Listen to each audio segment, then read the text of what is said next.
లూకా సువార్త 23వ అధ్యాయం 40 నుంచి 46 వచనం వరకు చదువుకుందాం. Luke Gospel chapter 23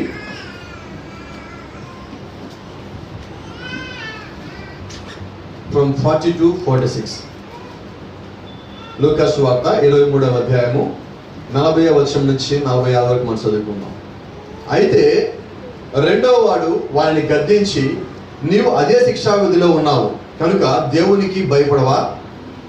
మనకైతే ఇది న్యాయమే, మనము చేసిన వాటికి తగిన ఫలము పొందుచున్నాము, కానీ ఈయన ఏ తప్పిదమును చేయలేదని చెప్పి ఆయన చూచి, యేసు, నీవు నీ రాజ్యంలోకి వచ్చినప్పుడు నన్ను జ్ఞాపకం చేసుకున్నాను.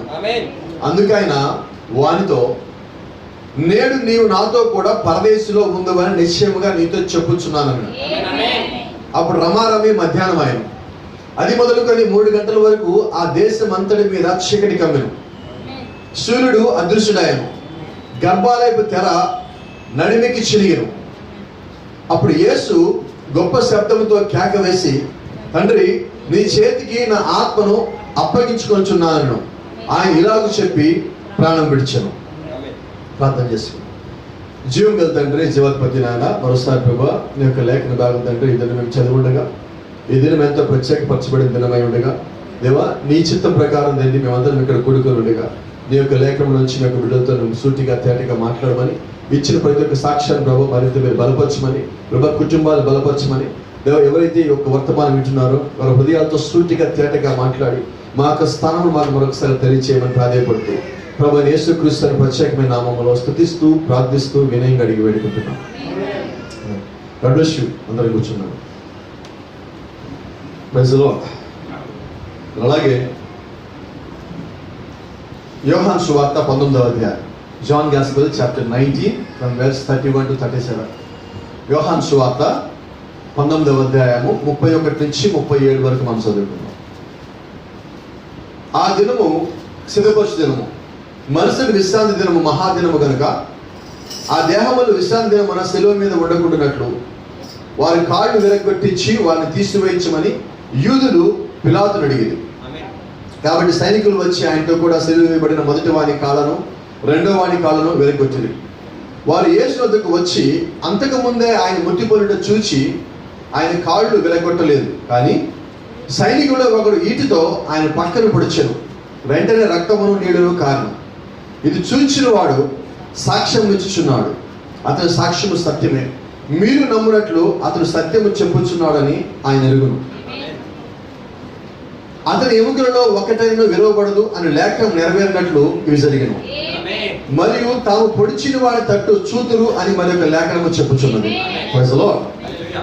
అలాగే మత్తయి సువార్త 27వ అధ్యాయము, Matthew's Gospel chapter 27 from verse 45 to 52. మత్తయి సువార్త 27వ అధ్యాయము 45వ వచనం నుంచి 52 వరకు చదువుకున్నాం. మధ్యాహ్నము మొదలుకొని 3 గంటల వరకు ఆ దేశం అంతటను చీకటి కమ్మెను. ఇంచుమించు 3 గంటలప్పుడు యేసు, ఏలి ఏలి లామా సబక్తాని అని దగ్గరగా కేక వేశాను. ఆ మాటకు నా దేవా నా దేవా నన్ను ఎందుకు చెయ్యి విడిచిదని అర్థం. అక్కడ నిలిచిన వారిలో కొందరు ఆ మాట విని ఇతడు ఏలియాను పిలుచున్నాడని. వెంటనే వారిలో ఒకడు పరిగెత్తుకుని పోయి స్పంజి తీసుకొని చిరకాల ముంచి రెల్లును తగిలించి ఆయన తాగనిచ్చాను. తక్కిన వారు ఓరకులుడి ఏలియా అతను రక్షింపవచ్చునేమో చూద్దామన్నది. యేసు మరలా బిగ్గరగా కేక వేసి ప్రాణం విడిచాను. అప్పుడు దేవాలయపు తెర పైనుండి క్రింది వరకు రెండుగా చినికెను, భూమి వడికెను, బండలు బద్దలాయను, సమాధులు తెరవబడను, నిద్రించిన అనేక మంది పరిశుద్ధుల శరీరములు లేపబడను. Praise the Lord. ఆమేన్. మరి ఈ సువార్తల్లో ఆయన గురించి రాయబడింది, ఈ యొక్క దినం గురించి ప్రత్యేకించి రాయబడింది. Praise the Lord. వెళ్తుంటాడు, the world tonight is looking for heroes. ప్రపంచం ఈ రోజు దేని కొరకు చూస్తూ ఉన్నదంటే హీరోల కోసం చూస్తుంది. And it has heroes physically speaking. వెళ్తుంటాడు. అయితే ఇప్పుడు నేను చెప్తున్నాను, ఆల్రెడీ ప్రపంచంలో దేవుడు హీరోలనే పెట్టి ఉంచాడు. అయితే ప్రపంచం హీరోల కోసం చూస్తున్నది. హీరోలు ఎక్కడ ఉన్నారు? ఆల్రెడీ ఇక్కడ. ఇప్పుడు చేయాల్సి ఏంటంటే ఆ సమయం వచ్చినప్పుడు, ఆ సందర్భం వచ్చినప్పుడు, నువ్వు నిలబడినప్పుడు నువ్వు హీరో అవుతావు. సో ఈ రోజు దేవుడు యొక్క చిత్తమైనట్లయితే నా హృదయంలో ఒక రాత్రి వాక్యం చదువుతా ఉన్నప్పుడు ఒక అంశం వచ్చినాడు. ఇది నా హృదయాన్ని చాలా గట్టిగా తగిలింది. ఎంత గట్టిగా అంటే రాత్రి అంతా నిద్రపోతున్నప్పటికీ కూడా ఇది నాతో మాట్లాడుతూనే ఉన్నది వాక్యం. Jesus is my hero. ఈరోజు మన అంశం ఏంటంటే యేసుక్రీస్తే నా హీరో. ఇంకెవరైనా ఉన్నారు మీకు హీరోలు యేసుక్రీస్తు కాకుండా? నాకైతే ఎవరు లేరండి. ఇప్పుడు ఎవరైనా మనం అడిగినప్పుడు ఈ లోకరీతిగా ఉన్న విశ్వాసాలు కాదు, లోకరీతిగా ఉన్న వాళ్ళు మనం అడిగినప్పుడు అయ్యా నీకు ఏ హీరో ఇష్టం అంటే నాకు ఆ హీరో అంటాడు, ఈ హీరో అంటాడు, తెలుగు అంటాడు, హిందీ అంటాడు, తమిళ్ అంటాడు, ఇంగ్లీష్ అంటాడు. అయితే అన్ని భాషల వాళ్ళు మీకు హీరో ఎవరంటే చెప్పేది ఒకే ఒక ఆయన పేరు, ఆయన పేరు ప్రభువైన యేసుక్రీస్తు. ఇప్పుడు ఎవరైనా ఒక వ్యక్తి హీరోగా ఎలాగ మారుతాడు, ఎప్పుడు మారుతాడు? ఆ పరిస్థితుల్లో ఉన్నప్పుడు, ఆ సిచ్యువేషన్ లో ఉన్నప్పుడు అక్కడ నిలబడేవాడు. ఎవరి నిమిత్తం అయితే నిలబడాలో వారి నిమిత్తం నిలబడినప్పుడు హీరో అవుతాడు. అన్యాయస్తులు పక్క నిలబడినప్పుడు హీరో ఎప్పుడు కాదు, వాడు విలన్ అవుతాడు. హీరో అనేవాడు ఎలా ఉండాలంటే న్యాయంగా ఉండాలి. వారి కొరకు అవసరమైతే ప్రాణం కూడా పెట్టాలి. బైబిల్ చెప్తా ఉన్నది, హూ ఇస్ గుడ్ షెపర్డ్? మంచి గొర్రెల కాపరి ఎవరండి? గొర్రెల కొరకు ప్రాణం పెట్టేవాడే మంచి గొర్రెల కాపరి. ఇప్పుడు ఆయన గొర్రెలు వదిలిపెట్టడండి. ఆయన గొర్రెల మీదకి వస్తే ఆయన తన ప్రాణం పెడతాడు. సో ఆయన ప్రాణం కన్నా కానీ ఆయన దగ్గర ఉన్న గొర్రెల యొక్క ప్రాణం ఆయన ఎక్కువ విలువైనది. ఈ రోజు ప్రభువైన యేసుక్రీస్తు ఆయన గొర్రెలు మనమై ఉన్నాము. మన ప్రాణం మీదకి వచ్చినప్పుడు ఆయన ఏం చేస్తారంటే మన ప్రాణముల కొరకు ఆయన ప్రాణం పణంగా పెట్టి మనకి రావాల్సిన మరణాన్ని, మనకి రావాల్సిన ఇబ్బందిని, మనకి రావాల్సిన వ్యాధిని, మనకి రావాల్సిన బాధని ఆయన ముందుగా తీసేసుకున్నాడు. ఆయన మంచి గొర్రెల కాపరి కాదా? నేను మీకు చెప్పాల్సిన పని లేదండి. ఆయన మంచి గొర్రెల కాపరి అవునో కాదు మీకు తెలుసు, అది మీ కుటుంబానికి తెలుసు. ఇంకా నిజం చెప్పమంటారా, మీ హృదయానికి ఆ సంగతి తెలుసు. నాకు ఎవరూ లేరని ఎవరైతే అనుకుంటారో వారికి ప్రభువైన యేసుక్రీస్తు తోడుగా ఉంటాడు. నేను ఒక్కడనే ఉన్నాను ఎవరైతే అనుకుంటారో వారికి ప్రభువైన యేసుక్రీస్తు తోడుగా ఉంటాడు. నాకు సమాధానం లేదు, సమాధానం కావాలంటే ఆయనే సమాధానకర్త దగ్గరికి వస్తాడు. గమనించండి, యేసుక్రీస్తు మన మీద జాలిపడి ఏ పని చేయలేదండి. ఆయన మనం ప్రేమించే ప్రతి పని చేస్తున్నాడు. మనం ఎవరైతే ప్రేమించామో ప్రేమించిన వారు కావాల్సి ఒక స్థితిలోకి వచ్చినప్పుడు వారి నిమిత్తము వారు అడగక ముందే నువ్వు చేస్తావు చూసావా, దాన్ని కృప అంటారు. అడిగితే చేసిన కృప కాదండి, అడగకుండా నీ యొక్క అవసరం తెలుసుకొని దానికి అనుగుణంగా ఇచ్చేదాన్ని కృప అంటాం. కాబట్టి ఈ రోజు ప్రభువైన యేసుక్రీస్తు ఆయన మనకి ఏమి ఇచ్చాడయ్యా అంటే ఆయన తన కృపనిచ్చున్నాడు. విస్తారమైన కృపనిచ్చున్నాడు. ఆమేన్. దేవుడు నామానికి మహిమ ఘనత ప్రభావం కలుగునుగా. హల్లెలూయా. అయితే మీకు ఈరోజు ఒక సంఘటన చెప్పాలి. 1386 సంవత్సరంలో జరిగిన ఒక నిజమైన సంఘటన. హల్లెలూయా. మీకు అందరికీ స్విట్జర్లాండ్ తెలుసు. రకరకాల కారణాలతో స్విట్జర్లాండ్ తెలుసు. మనకన్నా తెలిసే స్విట్జర్లాండ్ ఏంటంటే అక్కడ బ్యాంకుల్లో ఏ దేశం వాళ్ళు డబ్బులు దాచుకోవచ్చు, వాళ్ళు ఎవరికి చెప్పరు ఆ డబ్బులు ఎంత ఉన్నారు అంటే దొంగ బ్యాంక్ అకౌంట్లు ఉండేది. అలా తెలుసు కొంతమందికి ఈరోజు ప్రపంచంలో అత్యంత ఖరీదైన వాచ్ ఎక్కడి నుంచి వస్తుంది అంటే స్విట్జర్లాండ్. అయితేనా? అయితే ఈ రోజు స్విట్జర్లాండ్కి ఈ రోజుకు సంబంధం ఉంది. ఇది ఎంతమంది తెలుసా? ఈ రోజుకి ఎందుకు సంబంధం ఉండదు? యేసుక్రీస్తుకి సిలువ వేయటానికి ఒక కారణమైన పొంతి పిలాతు 10 ఏళ్ల తర్వాత పిచ్చోడిగా మారి స్విట్జర్లాండ్ లో కొలంలోకి దూకి మధ్యాహ్నం 3 గంటలకి ఆత్మహత్య చేస్తున్నాడు. మరి అదే రీతిగా ప్రతి సంవత్సరము ఈ రోజు కూడా మధ్యాహ్నం 3 గంటలకి ఏ కొలంలో అయితే దూకి ఆత్మహత్య చేసుకున్నాడో అక్కడికి వెళ్ళి చూసినప్పుడు అక్కడికి ఇంకా బుడగలు వస్తానే ఉంటాయి. వేడి బుడగలు పైకి అంతా ఉంటాయి ఈ రోజు కూడా. అది గుడ్ ఫ్రైడే రోజు మాత్రం జరుగుతూ ఉంటుంది. ఒక్కసారి సిలువ వేసిన పిలాతు ఇంకా అక్కడ పనిష్మెంట్ అనుభవిస్తున్నాడంటే, ఒక్కసారి వాక్యాన్ని తోసేసిన పిలాతు ఈ రోజు అక్కడ పనిష్మెంట్ అనుభవిస్తున్నాడంటే, దేవుడే నేరుగా ఆయన ముందుకు వచ్చి నిలబడి నేనే యూదునాథని చెప్పినా తెలుసుకోలేకపోయే స్థితిలో ఆయన ఉన్నారంటే, ఈ రోజు మన దగ్గరికి వచ్చిన వాక్యాన్ని మనం కూడా గ్రహించలేకపోతే మన పరిస్థితి కాదా? నువ్వు వాక్యాన్ని తోసేసినప్పుడు నీ పరిస్థితి నా పరిస్థితి అదే. ఇస్రాయేలు యూదా పరిస్థితే, పిలాతు పరిస్థితే, బిలాం పరిస్థితే.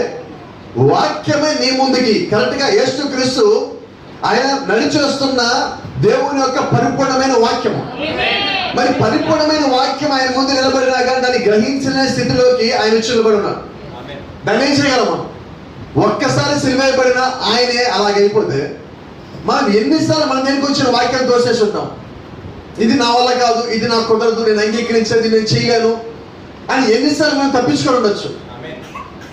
అయితే పిలాతుకి లేనిది దేవుడు మనకిచ్చిన అవకాశం ఏంటంటే ఆయన మనం ప్రేమించడం.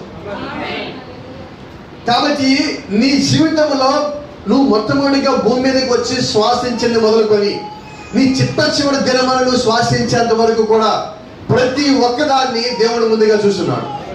కాబట్టి ఆయన ఏ సమయంలో ఏ రీతిగా నిన్ను కలవరుస్తున్నాడో, ఏ రీతిగా నిన్ను మార్చవలసిన్నాడో ఆయన దగ్గర ఒక ప్రణాళిక ఉన్నది. నువ్వు చేయాల్సిందల్లా ఏమన్నా ఉండదంటే అది ఒకటి, ఆ ప్రణాళికకి లోబడటం. కాబట్టి ప్రవక్త అంటున్నాడు, ఆయన గుడ్ ఫ్రైడే గురించి మాట్లాడతా, రీడెడికేట్ యువర్ సెల్ఫ్. ఏంటంటే రీడెడికేట్ అంటే డెడికేషన్ అంటే దేవుడికి నేను సమర్పించుకోవటం. రీడెడికేషన్ అంటే స్కూల్స్ ఓపెనింగ్, స్కూల్స్ రీఓపెనింగ్. ఏంటి తేడా? కొత్త స్కూల్ తెరిచినప్పుడు ఓపెనింగ్ అంటారండి, ప్రతి సంవత్సరం తెరిచినప్పుడు రీఓపెనింగ్ అంటాం. ఆల్రెడీ జరిగింది, మళ్ళా చేస్తున్నాం. ఇప్పుడు డెడికేషన్కి రీడెడికేషన్కి తేడా ఏంటి? డెడికేషన్ అంటే నువ్వు దేవుడికి సమర్పించుకోవటం. రీడెడికేషన్ అంటే ఈ గుడ్ ఫ్రైడే రోజు నువ్వు మళ్ళా దేవుడికి ప్రతిష్ఠించుకో పరిపూర్ణముగా. ఇప్పుడు ఈ రోజు ఆయన యొక్క శక్తి ఏంటో నీకు తెలిసిన తర్వాత గమనించండి, నేను ఎప్పుడు ఒక మాట చెప్తా ఉంటాను. ప్రతి సంవత్సరము దేవుడి యొక్క వాక్యమును వింటున్న కొద్దీ నీ లోపల వాక్యం పనిచేస్తూ ఉంటుంది. ప్రతి సంవత్సరం వాక్యం ఎదుగుతూ ఉంటావు. ఆ ఎదిగినప్పుడు నువ్వు తీసుకున్న నిర్ణయాలు కూడా ఇంకా మంచిగా ఉంటా ఉంటాయి. కాబట్టి నువ్వు పోయిన సంవత్సరం నువ్వు డెడికేషన్ చేసుకోవచ్చు నీ అందరూ నువ్వుగా దేవుడికి. అయితే ఈ రోజు దేవుడి యొక్క వాక్యం విన్న తర్వాత నిన్ను నీవు మళ్ళా దేవుడికి ప్రతిష్ఠ చేసుకోంటావు. ఏంటండి మళ్ళా ప్రతిష్ఠ చేసుకోవడం అంటే, పోయినసారి ప్రతిష్ఠ చేసుకున్నప్పుడు పోయినసారికి దేవుడికి నిన్ను సమర్పించుకున్న తర్వాత ఇప్పటి వరకు నువ్వు ఎక్కడెక్కడ జారిపోయావో కేవలం నీకు మాత్రమే తెలుసు. Nobody knows it. కాబట్టి ఈ రోజు నువ్వేమంటావంట, ఏదిగో ఈ క్రమంలో నేను చేసే ప్రతి ఒక్క తప్పును పాపమును నేను దాటి రావాలనుకుంటున్నా, మళ్ళా దాని జోలికి పోవాలనుకుంటున్నా. కాబట్టి ఇప్పుడు నేను మళ్ళా నేను ప్రతిష్ఠ చేసుకుంటున్నా. ఇప్పుడు సేవకుడు నన్ను ప్రతిష్ఠ చేయడం కాదండి, సంఘం నన్ను ప్రతిష్ఠ చేయడం కాదండి, నా హృదయం లోపల నేనే నన్ను నేను ప్రతిష్ఠ చేసుకుంటున్నా. I want to rededicate myself to you. నా అంతటా నేను నా హృదయాన్ని ప్రతిష్ఠ చేసుకుంటున్నా. ఇది బయటికి చెప్పేది కాదండి, నీ లోపల ప్రతిష్ఠ చేసుకోవాలి దేవుడికి. దేవుడు ఎక్కడ ఉన్నాడో అక్కడ ప్రతిష్ఠ చేసుకో. ఆయన ఎక్కడ ఉన్నాడంటే ఖచ్చితంగా నీ హృదయంలో మధ్యలో ఉన్నాడు. నీ హృదయం మధ్యలో సింహాసనం వేసుకుని కూర్చొని అక్కడి నుంచి ఆయన పరిపాలించాలని కోరుకుంటున్నాడు. అక్కడ ఆ స్థలంలో దేవుడిని ఇచ్చేసాయి. అక్కడ ఆయన నీకు నిన్ను ఏలువాడిగా నీ హృదయం ఆయన ఉండాలి, నిన్ను పరిపాలించేవాడిగా అక్కడ ఉండాలి. ఆయన హృదయానికి రాజై ఉన్నాడు, ఆయన నీకు రక్షకుడై ఉన్నాడు, ఆయన నిన్ను కాపాడేవాడై ఉన్నాడు, ఆయన శ్రేష్ఠమైన హృదయంలో ఇవ్వాల్సి ఉంది. That's the reason you must rededicate yourself. ఆ కారణం చేత నువ్వు ఇప్పటి వరకు కానీ అలాగే హృదయం ఇవ్వలేకపోయినట్లయితే ఈ రోజు దాన్ని చెయ్యి. ఇంకో మాట చెప్పాలంటే, ఆయనకి నువ్వు ఏం చేసినా తక్కువే, ఏం చేస్తే తక్కువే. నేను ఇది చేస్తానంటే దేవుడికి ఇది చాలా ఎక్కువ చెప్పగలను కదన్నా.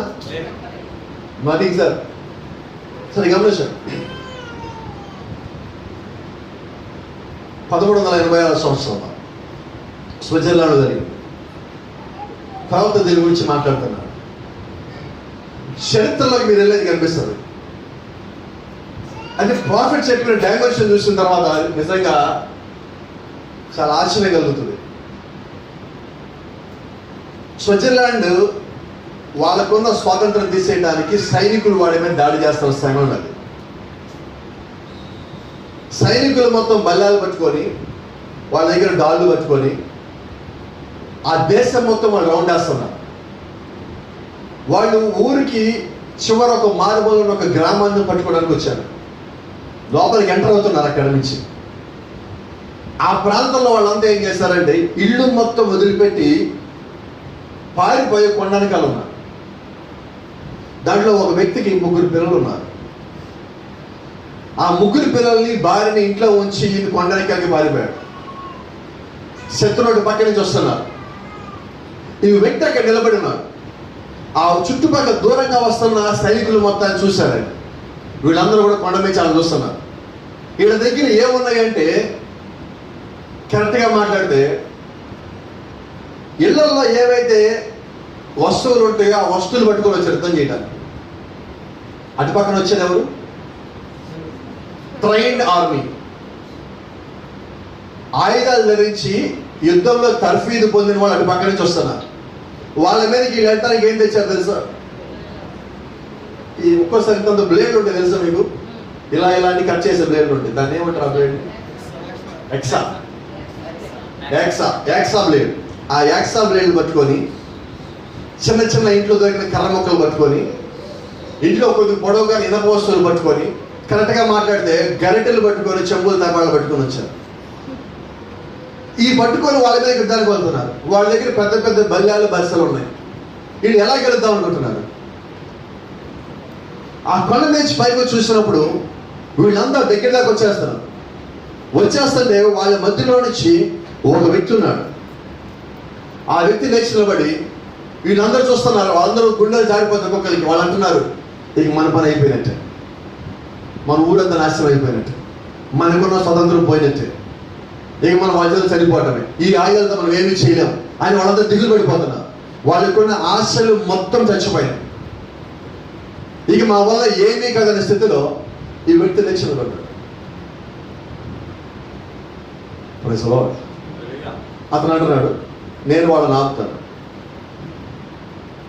వాళ్ళు అడిగారు, నీకేమన్నా పిచ్చి పెట్టిందా? నువ్వు అక్కడ వాళ్ళని ఎలాగ ఆపుదాం అనుకుంటున్నావు? నేను వాళ్ళని ఎంతసేపు ఆపుతానో తెలియదుగా నేనేది ఆపుతా. పరిస్థితి వచ్చినప్పుడు మనలో నుంచే హీరో పుడతాడు. ఈ రోజుకి స్విట్జర్లాండ్ మొత్తం అతను హీరో అంటారు. ఈ రోజుకి. ఆ రోజు అతను ఒక నిర్ణయం తీసుకున్నాడు. అతను అదేమన్నాడు, లేచి నిలబడి, అది ఒక కొండ అవతల నాకు ఒక తెల్లని చిన్న ఇల్లు ఒకటి ఉన్నది. ఆ ఇంట్లో నా భార్య, నా పిల్లలు 3 ఉన్నారు. నేను మళ్ళా తిరిగి వెళ్ళి వాళ్ళని చూస్తాను అనుకోవట్లా. యాదీంద్రాలు నేను మళ్ళా తిరిగి వెళ్ళి నా కుటుంబాన్ని చూస్తాను అనుకోవట్లా. నాకేదన్నా అయితే నా కుటుంబాన్ని మీరు జాగ్రత్తగా చూసుకుంటారా? నేను మీ అందరి కోసము నా ప్రాణాలు రెడీ అవుతున్నా. నా కుటుంబాన్ని మీరు జాగ్రత్తగా చూసుకుంటారా? ఎంత ధైర్యం కావాలన్నమాట. అందరూ చనిపోవడానికి రెడీ అయ్యారు. అయితే ఇతను అంటున్నాడు, ఇతను చేస్తున్నది ఏంటంటే, ఇతను చనిపోయే ముందు ఎందుకు నేను చనిపోతున్నానో తెలిసే విధంగా అతను మాట్లాడుతున్నాడు. హల్లెలూయా. నిజమైన వీరుడు ఏం చేస్తాడంటే, తను చనిపోయే ముందు తన చుట్టుపక్కల ఉన్న వారిలో విశ్వాసాన్ని నింపుతాడు. హల్లెలూయా. నిజమైన వీరుడి యొక్క లక్షణము, నిజమైన ప్రార్థనాపరుడు యొక్క లక్ష్యం కూడా ఏంటంటే, అతను బలహీనంగా ఉన్నప్పటికీ, చుట్టుపక్కల అందరూ బలహీనంగా ఉన్నప్పటికీ తన మాటల ద్వారా వాళ్ళు బలపరుస్తూ ఉంటారు. అది నీ యొక్క విశ్వాసం ఆ రీతిగా ఉండాలి. నీ పరిస్థితుల్లోనే ప్రతి ఒక్కరు కూడా ఉంటారు. అయితే నువ్వు ప్రత్యేకమైన జనాంగమై ఉన్నావు కాబట్టి నీ లోపల విశ్వాసం వారికన్నా ఒక స్థాయి ఎక్కువ ఉంటుంది. కాబట్టి నువ్వేం చేయాలంటే, ఆ సందర్భం వచ్చినప్పుడు, ఆ యొక్క స్థితి వచ్చినప్పుడు, ఆ యొక్క పరిస్థితి వచ్చినప్పుడు నీవే నిలబడి ఉండాలి. చూడండి, వాళ్ళు ఏమేమి తీసుకొచ్చారంటే, పాత బ్లేడ్లు, చిన్న చిన్న రాళ్ళు, కర్రలు తీసుకొచ్చారు వాళ్ళ యుద్ధం చేయటం. వాళ్ళ దగ్గర ఆయుధాలు మొత్తం చూసి, చేతులలో చూసి, దీంతో మనం యుద్ధం చేయగలవా అని అన్నాడు. This day I give my life for Switzerland. ఈ దినము నేను ఈ స్విట్జర్లాండ్ దేశం కొరకు నాకు ప్రాణం ఇస్తున్నా. Amen. Just on the mountain yonder is a little white home. I have got a wife and 3 children waiting for me. అక్కడ నా కోసము నా భార్య, నా 3 పిల్లలు ఎదురు చూస్తా ఉన్నారు. But they will never see me again. అయితే వాళ్ళు నన్ను మళ్ళా చూడకపోవచ్చు. For this day I give my life for Switzerland. ఎందుకు వాళ్ళని చూడలేరంటే, నేను నా యొక్క ప్రాణమును ఈ స్విట్జర్లాండ్ కోసం ఇచ్చేస్తున్నాను. This said, what will you do on our one vehicle ride and where? నువ్వేం చేద్దాం అనుకుంటున్నావు అని అన్నాడు. He looked over the army until they found the thickest of the spears. వాళ్ళు ఆ బల్లాలు పట్టుకుని వస్తున్న వాళ్ళు దగ్గరికి వచ్చి ఆ బల్లాలు వీళ్ళకి కనిపించేంత దూరం వచ్చేంత వరకు ఆగి అంటున్నాడు. ఈ 2 చేతులు పైకెత్తాడు కదా, వీళ్ళ మధ్య నిలబడి ఈ ఆన్నాడని ఆయన 2 చేతులు పైకెత్తి, నేను వాళ్ళ మధ్య నుంచి పైకెత్తుదా, మీ నాయనకాలండి, నేను ఏం చేస్తాను మీరు చెయ్యండి, వాళ్ళు ఎలాగ దాన్ని పరుచుద్దాం. 2 చేతులు పైకెత్తాడు, ఆయుధాలు కూడా వదిలేశాడు. నేను తెచ్చుకున్న కర్రో, ఆ బ్లేడో, ఆ చేతిలో ఉన్న రాయో వదిలేశాడు. ఈ లోపల ఒక ఆలోచన వచ్చింది, వీళ్ళు ఎలా కాపాలి అని. 2 చేతులు పైకెత్తాడు, 2 చేతులు చాపేశాడు. సాగు పరిగెత్తుతున్నాడు, పరిగెత్తే మీద కేక పెట్టాడు, make a way for liberty. ఏంటండి అన్నది? వినపడలేదు. Make a way for liberty, స్వాతంత్రానికి దారి ఇవ్వండి. అతను ప్రాణం దేని కొరకు ఇస్తున్నాడు అతను తెలిసాడు. ఈ రోజు నేను అడుగుతున్న ఒక ప్రశ్న, మనము దేని కొరకు మనం ప్రాణాలు ఇస్తున్నాం? ఏం ఫైటింగ్ చేసాల్సిన క్రీస్తులో మనం ఇప్పుడు దాకా చేయలేదండి. ఇంకా మనం రక్తాలు చిందించేంత ఫైటింగ్ మనం ఇంకా చేయలే. ప్రాణం పోయేంతగా మనం ఫైటింగ్ చేయలే. నీ ప్రాణం తీసేస్తాను బెదిరింపులు వచ్చేంతగా ఇంకా మీరు పరిచయం చేయలే.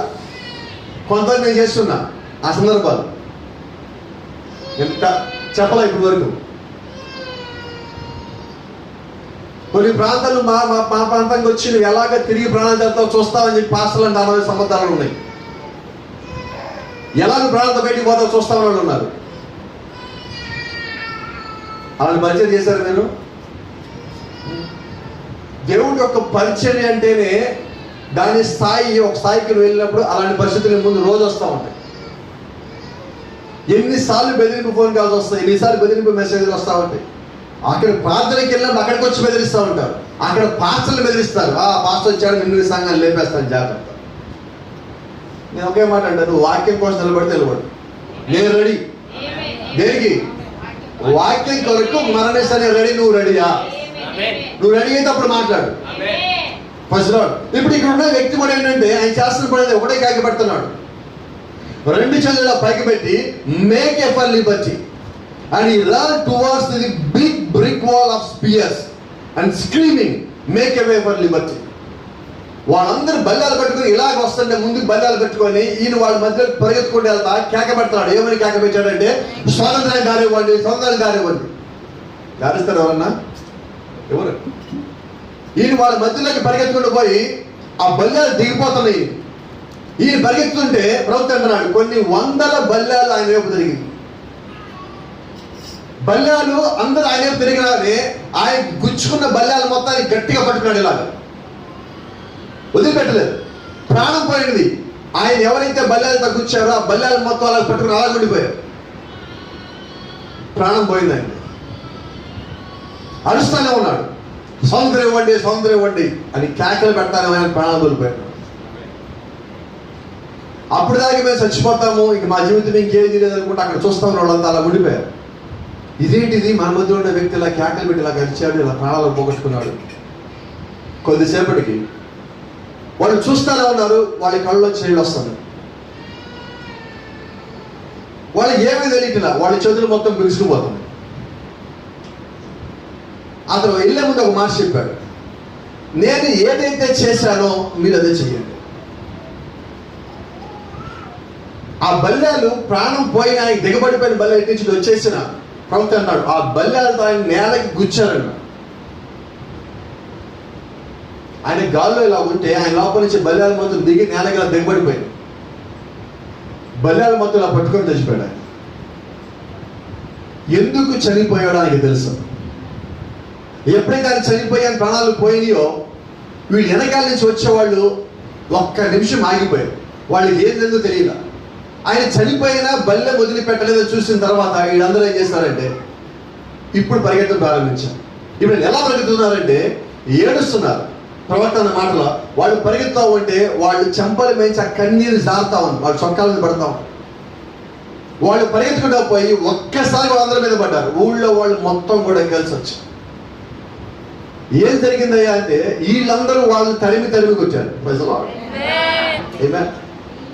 Those Swiss followed him with clubs and sticks. వాళ్ళ చేతిలో ఉన్న ప్రతి దాంతో ఆ పోరాట యోధులకి వీళ్ళు పరిగెత్తినారు. The great display of heroism routed that army till the Swiss beat them out of the land.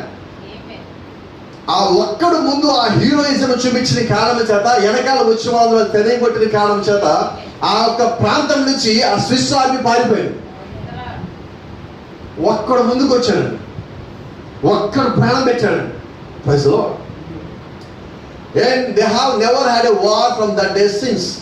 ఆ రోజు నుంచి ఈ రోజు వరకు కూడా ఆ దేశానికి వారి నుంచి ఎటువంటి యుద్ధం అనేది రాలన్నమాట. ఒక్కడు ముందుకు వచ్చాడు. Amen. మీకు అనిపించింది పాస్టర్ గారు ఈరోజు గుడ్ ఫ్రైడే కదా, ఇవన్నీ మాకేదో చెప్తున్నారు. అడిగే వద్దాం.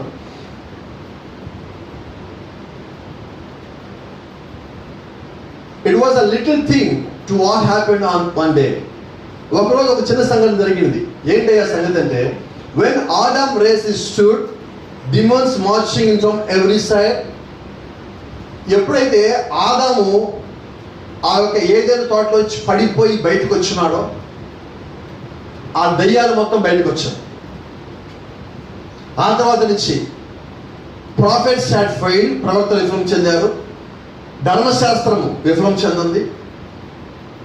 కోడలు, మేకలు, దూడలు, గొర్రెలు అర్పించబడిన బలులన్నీ కూడా విఫలం చెందాయి. ప్రకృతి విఫలం చెందింది. ప్రతి ఒక్కటి కూడా ఆదాము యొక్క మానవ జాతిని మళ్ళా లోపలికి తేడంలో విఫలం చెందింది. నిజమేనా? రైట్. అప్పుడేం జరిగింది? ప్రవర్తించున్నాడు. There was one step out in the heaven. ఎవరో పరలోకంలో ఒక అడుగులా ముందుకేశారండి.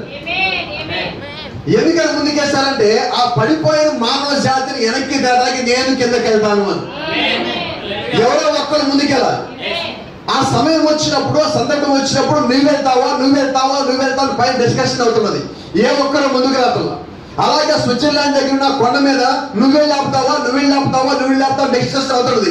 ఏ ఒక్కరు ముందుకు రాలా. అక్కడ ఉన్న ఆ ఆర్నాల్డ్ లేచి ముందుకు నిలబడి నేను ముందుకు వెళ్తా అంటున్నాడు. అలాగే పరలోకంలో మనకు ఒక హీరో ఉన్నాడు. ఆయన ప్రభువైన యేసుక్రీస్తు. మానవ జాతి పడిపోయినప్పుడు, ధర్మశాస్త్రం విఫలమైనప్పుడు, బలులు పాపాన్ని తీయలేకపోతా ఉన్నప్పుడు, ప్రవక్తలు వాక్యం నెరవేర్చలేకపోతా ఉన్నప్పుడు ఆయన పరలోకంలో అడుగు ముందుకేసి నేను కిందకి వెళ్తాను, నేను వారిని కాపాడతాను. I will protect them, I will bring them back. నేను కిందకి వెళ్ళి వాళ్ళని కాపాడి నేను మళ్ళా వాళ్ళు వెనకకి తీసుకొని వస్తాను అని అంటాడు. This day I will die for Adam's race. ఈ దినము నేను ఆదాము యొక్క మానవ జాతి నిమిత్తము మరణించడానికి సిద్ధంగా ఉన్నాను. ఏ ఒక్కరు ముందుకు రాలేదండి. ఎవరు ముందుకు రావాలంటే ఎవరో ఒక్కరు ముందుకు రావాలండి. ఎవరు ముందుకు వస్తారా అంటే నిజమైన హీరో ఎవరైతే ఉన్నారో వాళ్ళు ముందుకు రావాలండి. అందుకే ఇక్కడ వెళ్తారు యేసుక్రీస్తు ఎవరంటే ఆయన హీరో అయి ఉన్నాడు. మనం వింటా ఉంటాం, ఎవడో ఒకటి కేక పెడతా ఉంటాడు, ఎవడో హింస పెడతా ఉంటాడు.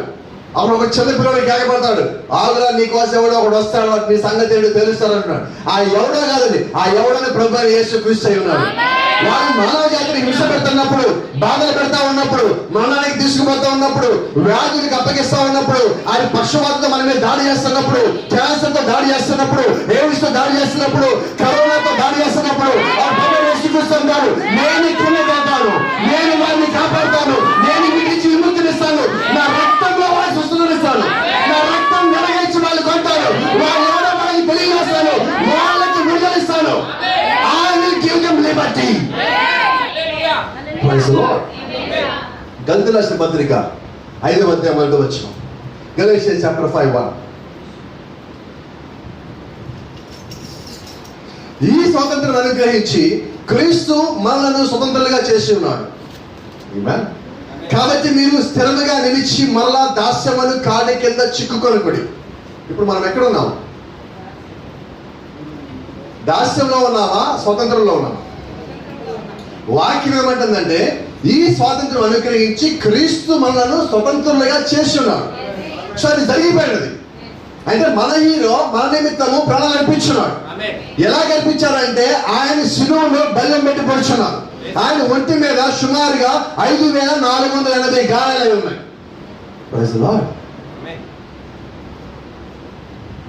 మనం ఒక్క గాయం అయితే ఏం చేస్తాం? మా ఆడపిల్లలు ఉన్నారు, కూరగాయలు కోసేటప్పుడు చెయ్యి ఏదైనా కొంచెం కట్టైనట్టుగా అనుమానం వచ్చి కొద్దిగా రెడ్డిగా కనిపించిందంటే వారం రోజులు వంట దగ్గర రాదు. అవునా? అరకాల్లో ఒక చిన్న ముళ్ళు గుచ్చుకుంటే చర్చికి మానేసే వాళ్ళు ఉంటారు. మరి ఆయన ఒంటి మీద ఉన్నాయి 5480 గాయాలు సుమారుగా ఉన్నాయి. ఒక డాక్టర్ గారు పరిశోధన చేసి చెప్పున్నారు.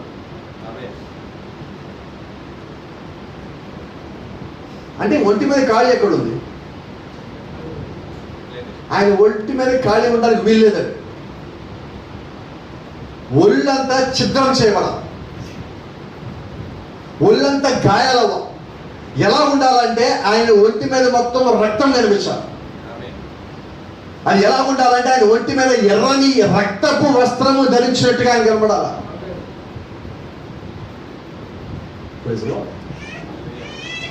మీకు తెలుసా మార్కు సువార్త రాస్తే మార్క్ గారు ఎలా చనిపోయారో? ఇప్పుడు విన్నారా మీరు?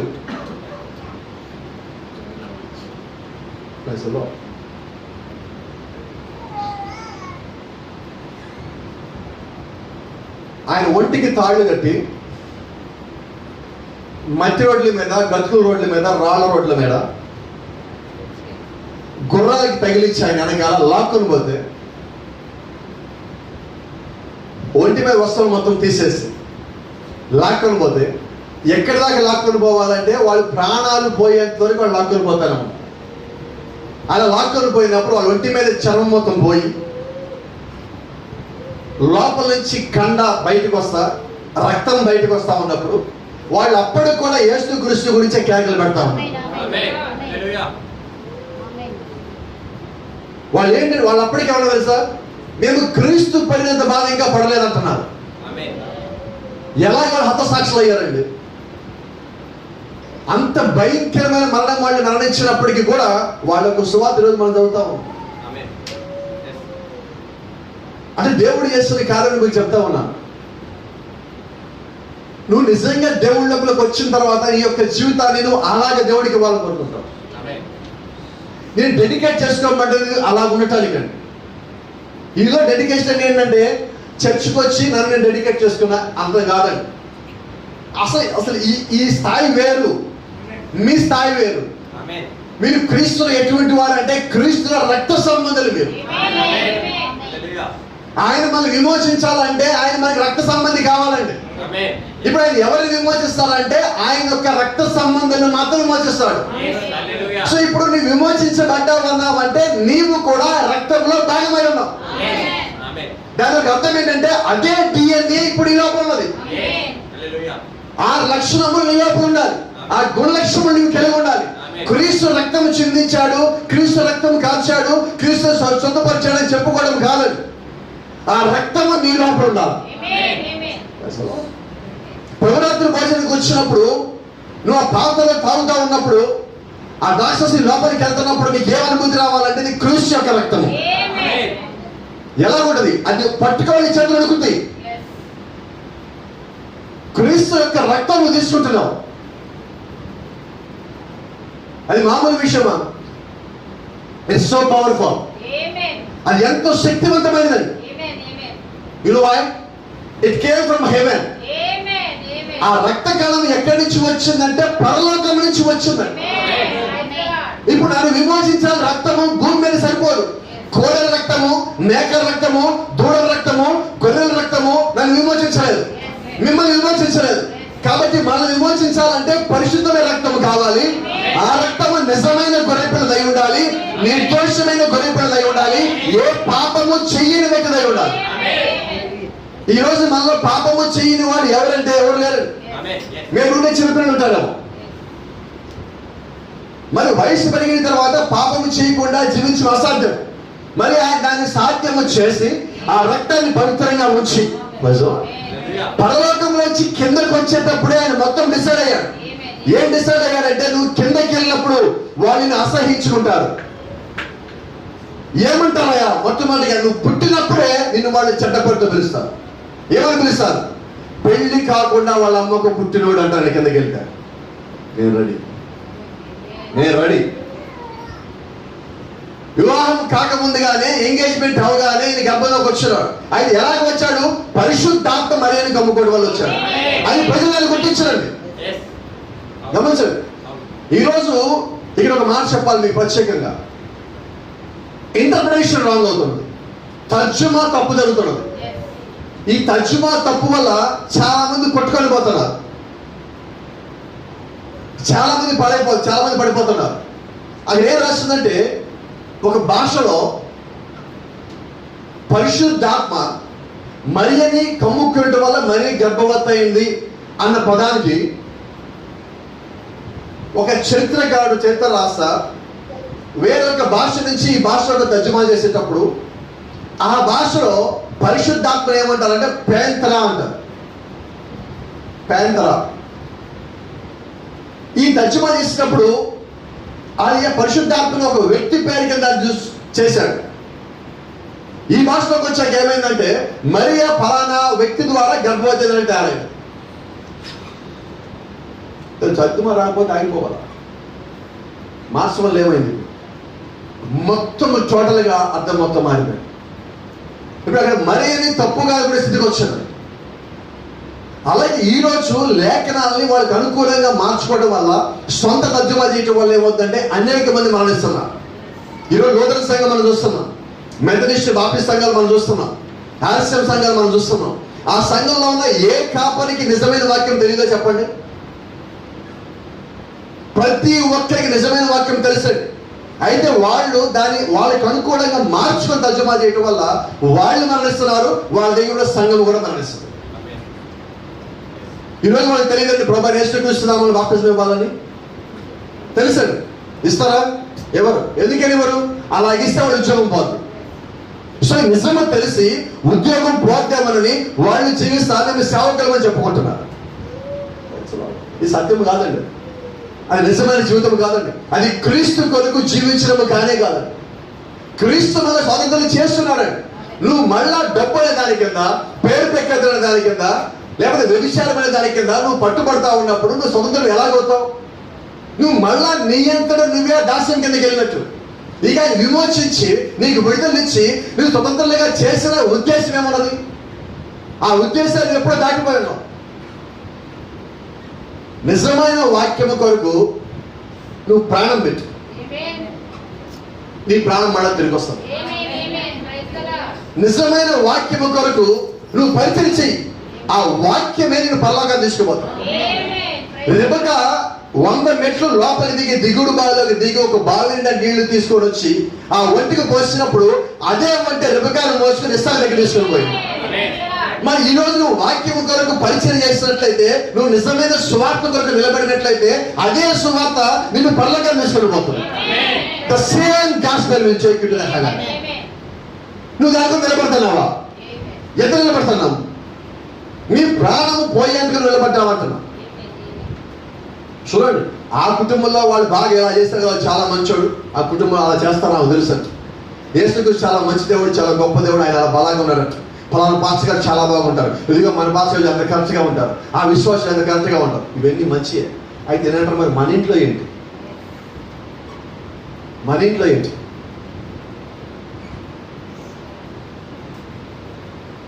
మన పిల్లలు చదువుతూ ఉన్నప్పుడు, ఎదుగుతూ ఉన్నప్పుడు మన పిల్లలు ఏమవ్వాలని కోరుకుంటాం? IAS, IPS, engineer. అదేంటో నాకు అర్థం కాదు. దేవుడి సేవకి వాళ్ళనుకోరు, అన్నీ కావాలి. మళ్ళీ యేసుక్రీస్తు అంటే ప్రాణం అని, నాకు వర్తమానం అంటే ప్రాణం అని, మా ఇంటి ఇన్ని పుస్తకాలు ఉంటే పుస్తకాలు అప్డేసుకొని పెట్టుకుంటాను. ఏం ఉపయోగం? నీ ఇంట్లో వచ్చి సేవకు రావద్దా? నువ్వు ప్రాణం పెడితే ఫస్ట్ నువ్వు, తర్వాత నీ కుటుంబం అంతా సేవలో దేవుడు పోషించడు. ఈరోజు స్కూళ్ళలో పిల్లలు అడుగుతా ఉంటే నేను ఎమ్మెల్యే అవుదాం అంటున్నాడు, నేను మంత్రిని అవుతా అన్నాడు స్కూళ్ళలో పిల్లలు. దెయ్యం చూడు ఎలాగొచ్చిందో. నువ్వు చేయాల్సిందే పని. అయితే హీరోలు పుట్టాలి, మన ఇంట పుట్టకూడదు. ప్రార్థాపనలు పెట్టాలి, మన ఇంట పుట్టకూడదు. అంతేనా? వినపట్టలో నాకేం ఎక్కడ పెట్టాలి?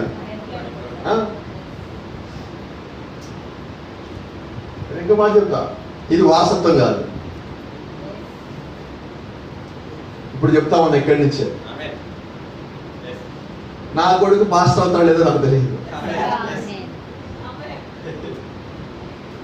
దేవుడికి పిలిస్తే అవుతా, లేకపోతే లేదు. అంతేగాని పాల్ గారు పాస్టర్, పాల్ గారు సేవకుడు కాబట్టి పాల్ గారి కొడుకు ఆయన మైకేల్ కూడా, పాల్కి మైకేల్కి ఆయన కూడా వెళ్తాడు అనుకోమాట. దేవుడి చిత్తం అవుతుంది. ప్రజలో దేవుడి చిత్తంలో ఏది ఉంటుంది అంటే ఏం లేదు. ఒక మాట అంటారు, పోయినసారి మీకు చెప్పిన మాట మళ్ళీ మీకు జ్ఞాపకం చేస్తారు. ప్రభుత్వం అంటున్నాడు, నువ్వు కేవలం భూమి మీదకి వచ్చింది ఒక ఫ్యాక్టరీలో పని చేయడానికో నీ యొక్క పనులు చేసుకోవడానికి కాదు, కానీ భూమి మీద నువ్వు దేవుడి యొక్క కుమారుడు కుమార్తెగా ఉన్నావు. కాబట్టి మొట్టమొదటిగా నీ తండ్రి పని చేయి. నువ్వు నీ తండ్రి పని చేయి. నీ తండ్రి పని చేసినప్పుడు నువ్వు లోకంలో అన్నింటిలో నువ్వు మంచిగా ఉండొచ్చామో, నీ తండ్రి పనిలో నువ్వు ముందుకు అడుగు పెట్టినప్పుడు అప్పుడు నిజమైన హీరో అవుతావు. ప్రభుత్వం అన్నాడు, మరి ఆయన హీరో అయితే మరి మీరే ఎవరు? ఆయన మీరు హీరోలే అంటున్నాడు. మరి ఇప్పుడు మనం ఎప్పుడన్నా హీరోలాగా ఉన్నామా అంటున్నాడు. ఆలోచన చేయండి. ఆదివారం చర్చికి రావాలని ఎలా వస్తాం మనం తెలుసా? ఈరోజు ఆదివారం, ఈరోజు రెస్ట్. స్కూల్కి వెళ్ళినట్టే ఇంతవరకు రెడీ రావాలి. ఇక్కడికి కూడా ఇంకా భాస్కర్ ముందు జరుగుతారంట. ఏంటి నా పది నిద్రపోతుంది. ఇంక మేము ఈరోజు ఆదివారం ఏదో గంట ఎక్కువ పడుకుందాం అనుకుంటున్నాం. ఇదేం కాదు మాకు. ఇది ఏం చేద్దాం? అసలు నిజంగా మీరేమో తెలుసా, భాస్కర్ ఎందుకంటే ఇవాళ ఉదయం 5:00 పెట్టండి, ఫ్రెష్ మైండ్, ఏ ఆలోచన లేకుండా చర్చికి ఇలా వచ్చేస్తాము, వాకింగ్ ఇళ్ళకి వెళ్ళిపోతాండి, అంత బాగుంటుంది. నాకెంత హాయి కూడా ముందు అసలు. మీరు ఉదయం లేచిన దగ్గర నుంచి 9 గంటలు మీరు ఇంట్లో వచ్చి బయలుదేరి రావాలంటే ఎవడో ఒకటి ఫోన్ వస్తుంది. పొద్దున్నే మనకి ఏదో ఒక కబురు వస్తుంది. ఇక మైండ్ మొత్తం పాడవుతుంది. ఆ రీతిగా మనం అక్కడి నుంచి ఇక్కడి నుంచి బళ్ళు వేసుకుని రావాలంటే మైండ్ మొత్తం ఆ చెడిపోయిన అలా తిరుగుతూ ఉంటుంది. అది పొద్దున్న లేవగానే ఫ్రెష్ మైండ్ దేవుడి దగ్గరికి వచ్చేస్తాం. మనం ఎంత బాగుంటుంది ఆ రోజు తెలుసా? ఆ రోజంతా మీ చేతి కింద ఉంటుంది. ఆ రోజు ఇంకో మాట చెప్పడా, మీరు చెప్పిన పనుల్లో ఆ రోజు చేస్తూ ఉంటుంది. అటువంటి స్థితికి మనం రావాలంటున్నా. ఆ రోజు నిజంగా మీ కుటుంబంలో మీరు ఒక హీరో లాగా ఉండాలి. నేను కోరుకుంటున్నాను ప్రతి కుటుంబంలో ఒక ప్రార్థనాపరుడు ఉండాలి. ఎటువంటి ప్రార్థన చేయాలంటే చెమట రక్తముగా మారువంత వరకు ప్రార్థన చేసేవాడు కావాలి. మనం ప్రార్థన చేసేప్పుడు ఎలాగా? కింద చాప, దానిపైన ఒక మెత్తటి దుప్పటి, వీలైతే కాళ్ళ కింద ఒక మెత్తటి దిండు, పైన ఒక ఫ్యాన్. మళ్ళీ ప్రార్థన అక్కడ ఆ మూల ఈ మూల చేయమండి. ఫ్యాన్ ఎక్కడైతే ఉందో కరెక్ట్ గా ఫ్యాన్ కిందకు వచ్చి ఇక్కడ మనం ప్రార్థన చేస్తాం. నీ చెమట ఎప్పుడు రక్తం కావాలి? ముందు చెమట పడితే రక్తంగా మార్చడానికి. ఇది ప్రార్థన. ఇక్కడ డస్ట్ ఉంది, ఇక్కడ మోకరిల్లు. నువ్వు ఎక్కడి నుంచి వచ్చావు? వినమల్లా ఎక్కడికి పోతావు? మళ్ళీ డస్ట్ అంటే కొత్తగా చూసి మాట్లాడతావు. కొంతమంది అంటారు, పాస్టర్ గారు దొంగతనమా? అది ఏ రంగులో ఉంటుంది పాస్టర్ గారు? ఏ రంగు దొంగతనం అయితే? అసలు మాకు అట్లాంటిదే తెలియదు. వాడు ఎవడో తెలుసా? నిజమైన దొంగ. ఈరోజు ఆ దర్శలో బట్టలకి పట్టించకూడదు, నేను ఇక్కడ కూర్చోటమేంటి అంటారు కొంతమంది. నాకు అసలు అర్థం కాదు ఇప్పుడు కూడా. మీరు ఇప్పుడంతా కుర్చీలో కూర్చున్నారు. గతంలో శ్రీనివాస గౌరికి తెలిసిన సాక్ష్యం, అందుకని ఆయన కూడా చెప్తాను ఒక మాట. ఇంతకుముందు మన సంఘం ఉండేది, ఇంకొక చోట ఉండేవాళ్ళు. మనం ఎలా ఉండేది తెలుసా? అక్కడ ఎక్కడ కూర్చునేవాళ్ళం తెలుసా అమ్మా? శోభాషి చెప్పాలి మీరే. శ్రీనివాస గౌరి ఎక్కడ కూర్చునేవాళ్ళు? అలా నాకే జ్ఞాపకం ఉంది. వెనకాల చైర్స్ ఉండే శ్రీనివాస గౌరి వచ్చి ముందు వచ్చి కింద కూర్చునేవాళ్ళు. ఆయన గుర్తుందా మీకు? మీకు అందరికి జ్ఞాపకం ఉంది అనుకుంటా. సిస్టర్ మీరు రజనీ సిస్టర్ ఉన్నారు, అందరికి జ్ఞాపకం ఉంది. అంతకన్నా ముందు మట్టి ఉండేది, మట్టిలో కూర్చునేవాళ్ళు. పైన తెల్ల పట్ట కట్టుకొని అక్కడ మట్టిలో కూర్చునేవాడు. మట్టి నీకు కూడా తెలుసు అనుకుంటా. బలమాసారు మీకు అందరికి ఐడియా ఉండదు. మట్టిలో కూర్చునేవాడు. కింద ఇలాంటి ఇదే గ్రీన్ మ్యాట్ వేసుకొని కూర్చునేవాడు. అవసరమైతే గాలి వచ్చినప్పుడు మట్టి మొత్తం వచ్చి మా ముఖాల మీద పడతా ఉండేది. ఏ ఒక్కడు కదిలేవాడు. ఎందుకు నా మాట అంటానంటే సిగ్గుపడేవాడి క్రైస్తవుడు కాదండి ప్రార్థన విషయంలో. సిగ్గుపడేవాడు క్రైస్తవుడే కాదు ప్రార్థన విషయంలో. నిన్ను చూసి వాళ్ళు అనుకోవాలి, అరే నిజంగా వాళ్ళు అలాగున్నారు ప్రార్థన, నేను కూడా అటువంటి ప్రార్థన పరుడిగా మారాలని. ఆ రీతిగా నువ్వు ఉండాలి. ఈరోజు నిజంగా నేను ప్రభువైన యేసుక్రీస్తుని ఆరాధిస్తానని చెప్పుకోవడం కాదండి, ఆయన యొక్క ఆత్మ, ఆయన యొక్క రక్తమును కలిగి ఉండాలి. ఈ కాల ప్రవక్త అంటున్నాడు, ఆయన వర్తమానం మాట్లాడుతా, యేసుక్రీస్తు సిలువలో మరణం పొందినప్పుడు ఎలాగైతే అక్కడున్న ఆ స్విట్జర్లాండ్ లో ఉన్న ఆర్నాల్డ్ ఎలాగైతే మరణించే ముందు నేను ఏం చేశానో నన్ను చూసి మీరు చేయండి అని కేక పెట్ట చనిపోయి ఉన్నాడో, యేసుక్రీస్తు సిలువలో అంటున్నాడు, and he screams to his church, take this which I have left you. నేను మీ కొరకు ఏదైతే వదిలిపెట్టున్నానో మీరు ఆ పని చేయండి. Take my blood, take my spirit. నా యొక్క ఆత్మని, నా యొక్క రక్తాన్ని తీసుకొని నా సంఘమా మీరు ఆ పని చేయండి. సో ఇప్పుడు మనం ఏమై ఉన్నామంటే ఆయన యొక్క సంఘమై ఉన్నాం. ఇప్పుడు మనం ఎవరై ఉన్నామంటే ఆయన యొక్క ఆత్మను, ఆయన యొక్క రక్తమును తీసుకున్నా, ఆయన యొక్క స్వరక్తం ఇచ్చి సంపాదించిన ఆయన యొక్క సంఘమై ఉన్నాం. సో ఇప్పుడు నువ్వు ఎవరు అంటే నువ్వు ఒక సాధారణమైన వ్యక్తివి కానే కాదండి, ఆయన యొక్క ఆత్మను, ఆయన యొక్క రక్తమును లోపలికి తీసుకున్న వ్యక్తిమై ఉన్నాం. చూడు, you can drive the devil from you. నువ్వు నా యొక్క ఆత్మని, నా యొక్క శక్తిని కానీ తీసుకున్నట్లయితే నీ దగ్గర నుంచి, నీ దగ్గర ఉన్న దురాత్మని, అపవాదిని, సాతానుని నీ దగ్గర నుంచి వాడిని బయటికి ఇచ్చిరేయగలం. ఎప్పుడు? when you take my spirit and my blood, my blood and my spirit, and fight with ever what you have got. నువ్వు ఏదైతే నీ లోపల మదన పడతావు, బాధపడతావు, దాన్ని కలిగి ఉన్నావో, నా రక్తం, నా ఆత్మను తీసుకుని దాంతో యుద్ధం చేయి. We can conquer tonight through that. ఈరోజు నువ్వు జయించాలంటే దేని ద్వారా జయించగలవంటే నీ ఎంతగా నువ్వు జయించలేవు, నా అంతగా నేను జయించలేము. మనం దేని ద్వారా జయించగలమంటే ఆయన యొక్క రక్తము ద్వారా, ఆయన యొక్క ఆత్మ ద్వారా, ఆయన యొక్క శక్తి ద్వారా, ఆయన యొక్క పునరుత్థానపు శక్తి ద్వారా, ఆయన మనకిచ్చిన వాగ్దానం ద్వారా, ఆయన మన మీద కుమ్మరించిన ఆత్మ ద్వారా, ఆయన మనకిచ్చిన శక్తి ప్రభావం ద్వారా నువ్వు జయించగలవు. You can't conquer yourself. నీ అంతటిగా నువ్వు జయించలేవు. ఎలా జయించగలవు అంటే ప్రభువైన యేసుక్రీస్తు ద్వారా. ఆయన అదే నీకు వదిలిపెట్టిపోయాడు. గమనించండి, కేవలం ఒక మనిషి నన్ను చూసి మీరు చెయ్యండి అని కాకబెట్టి వెళ్ళిపోయినప్పుడే ఆ వెనకాల వచ్చిన వాళ్ళు ఆ పని చేసి వాళ్ళ దేశాన్ని వాళ్ళు విడుదల కల్పించుకున్నారు. మరి మన కొరకు దేవుడే కిందకు వచ్చి ఆయన ఒక మార్గంలో నడిచి మీరు ఇలాగే వెనకాల నడిచిరని నేను చెప్పినప్పుడు మనం ఎందుకు వెళ్ళలేకపోతున్నాం? గమనిస్తున్నారా? ఏంటి problem? Hallelujah. Every old enemy that's in your life, it can be drawn out by the blood and by the Spirit of Christ. నీలో ఉన్న పాత ఉన్న ప్రతి ఒక్క దురాత్మ కూడా యేసుక్రీస్తు ఆత్మ ద్వారా, యేసుక్రీస్తు యొక్క రక్తం ద్వారా నీలో ఆ పరిచయం బయటికి పూర్తిగా వెళ్ళిపోవాలి. Praise the Lord. And you can stand perfect in His presence. Christ made the way. ఈరోజు మనకి మార్గం ఏర్పరిచిన ఎవరు? వినబడలేదా? మార్గం ఎవరు? ఆయనే మార్గం.